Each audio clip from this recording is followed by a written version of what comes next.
हरियाणा के पूर्व सीएम भूपेंद्र सिंह हुड्डा ने विनेश फोगाट को राज्यसभा भेजने की मांग की है। इस पर बयानों की बौछार होने लगी है। इस पर हरियाणा के वित्त मंत्री जेपी दलाल ने पलटवार करते हुए कहा कि हुड्डा अपनी तरफ झांक कर देखें।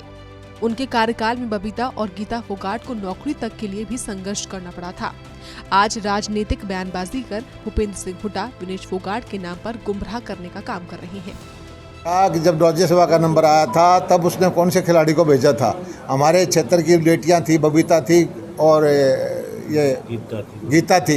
इनको नौकरी तक नहीं दी थी, उसके लिए संघर्ष करना पड़ा था। ये राजनीति करके गुमराह करने की कोशिश कर रहे हैं। जब उस टाइम राज्यसभा भेजने का वक्त आया था तो अपने घर से बाहर उनको दिखाई नहीं दिया था। वहीं हरियाणा के वित्त मंत्री जेपी दलाल ने कहा कि मुख्यमंत्री नायब सैनी ने 1,20,000 कच्चे कर्मचारियों को स्थायी कर उनकी नौकरी को सुनिश्चित करने का बड़ा फैसला किया। इस निर्णय के तहत जो कर्मचारी पहले ठेकेदारों के माध्यम से काम करते थे, उनको हर साल वेतन वृद्धि और उनकी नौकरी सुरक्षित रखने का कल्याणकारी निर्णय लिया है।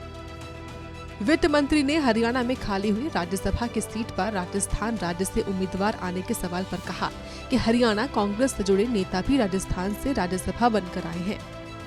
वहीं बांग्लादेश में फंसे भारतीयों को लेकर जेपी दलाल ने कहा कि विदेश मंत्रालय इस दिशा में काम कर रहा है और विदेश में फंसे हरियाणा और भारत के निवासियों को निकालने के लिए केंद्र सरकार लगातार काम कर रही है।